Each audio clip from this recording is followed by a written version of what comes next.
வணக்கம். நாம எல்லாரும் ஒரு விஷயத்த பத்தி யோசிச்சிருப்போம். இந்த உலகம், இந்த பிரபஞ்சம், இதுக்கெல்லாம் ஒரு ஆரம்பம் இருக்குன்னா, அந்த ஆரம்பத்துக்கு முன்னாடி என்ன இருந்துச்சு? வாங்க, இந்த ஒரு ஆழமான கேள்விக்குள்ள நாம சேர்ந்து பயணிக்கலாம். அதேதான். காலமே உருவாகிறதுக்கு முன்னாடி எந்த குணங்களும் எந்த வடிவமும் வர்றதுக்கு முன்னாடி அங்க என்னதான் இருந்துச்சு? இது எதுவும் சாதாரண கேள்வி இல்ல. ஆயிரக்கணக்கான வருஷமா பெரிய பெரிய ஞானிகளை எல்லாம் யோசிக்க வச்ச ஒரு மகா புதிருது. சரி, இந்த மகா புதிருக்கு விடை தேட ஆரம்பிக்கலாமா?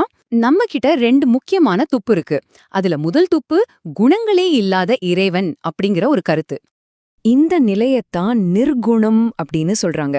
நிர்குணம், அதாவது குணங்கள் இல்லாத ஒரு நிலை. யோசிச்சு பாருங்க, அந்த மூலப்பொருளுக்கு நிறமோ வடிவமோ சுவையோ எதுவுமே கிடையாதாம். நம்மளால வரையறுக்கவே முடியாத, எல்லாத்துக்கும் அப்பாற்பட்ட ஒரு தூய நிலை அது.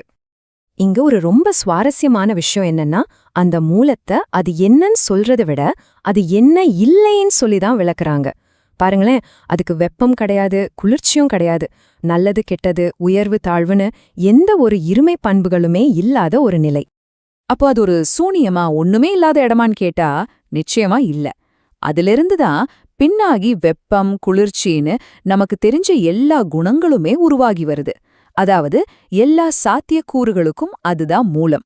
சரி, இது ஒரு பக்கம் இருக்கட்டும். இப்போ நம்மளோட ரெண்டாவது துப்புக்கு போலாம். அதே கேள்விக்கு நவீன அறிவியல் என்ன பதில் சொல்லுதுன்னு பாப்போமா? இங்கதான் ஒரு ஆச்சரியமே காத்திருக்கு. அறிவியல் இத ஒரு தூய ஆற்றல் வடிவம்னு சொல்லுது. அதாவது இந்த பிரபஞ்சத்துக்கான விதிகள் வடிவங்கள்னு எதுவுமே உருவாகிறதுக்கு முன்னாடி இருந்த ஒரு அடிப்படை ஆற்றல் நிலை. மறுபடியும் அந்த ஒற்றுமைய கவனிச்சிங்களா? ஆன்மீகம் சொன்ன மாதிரியே அறிவியலும் இந்த மூல ஆற்றலை அதுல என்ன இல்லைன்னு சொல்லிதான் விவரிக்குது. அதுக்கு எந்த ஒரு கட்டமைப்போ வடிவமோ உருவமோ எதுவுமே கிடையாது. ஆனா இந்த பிரபஞ்சத்துல நாம பாக்குற ஒவ்வொரு பொருளும் ஒவ்வொரு வடிவமும் உருவாகிறதுக்கு தொடக்க புள்ளி அந்த ஆற்றல்தான். எல்லா பௌதீக பொருட்களுக்கும் அதுதான் மூலம். அப்போ பாருங்க, ரெண்டு வெவ்வேறு மொழிகள், ரெண்டு வெவ்வேறு பாதைகள், ஆனா ரெண்டுமே ஒரே உண்மையை நோக்கியா போகுதா?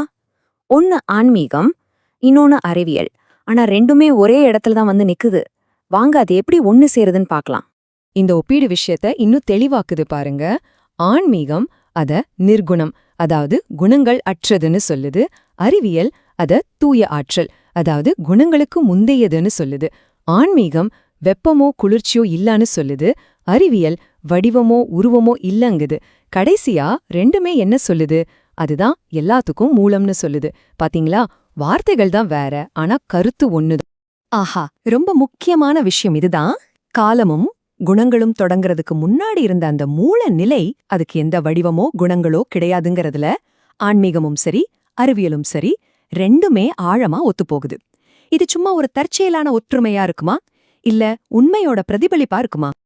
இந்த ஒற்றுமை நம்மள ஒரு முக்கியமான இறுதி சிந்தனைக்கு கூட்டிட்டு போகுது. இது நமக்கான ஒரு கேள்வி. நம்மளோட பழங்கால ஞானமும் இன்னைக்கு இருக்கிற நவீன அறிவியலும் ரெண்டுமே ஒரே மூலத்தை நோக்கி கை காட்டுதுன்னா, அப்போ உண்மைய தேடுற நம்மளோட இந்த பயணத்தை பத்தி இது நமக்கு என்ன சொல்ல வருது? ஒருவேளை நம்ம பயன்படுத்துற மொழிகளும் வழிமுறைகளும் தான் வேற வேறையா இருக்குமோ? ஆனா நம்ம எல்லாரும் தேடுற அந்த இறுதி உண்மை ஒன்னா இருக்குமோ? இத பத்தி நீங்க என்ன நினைக்கிறீங்க?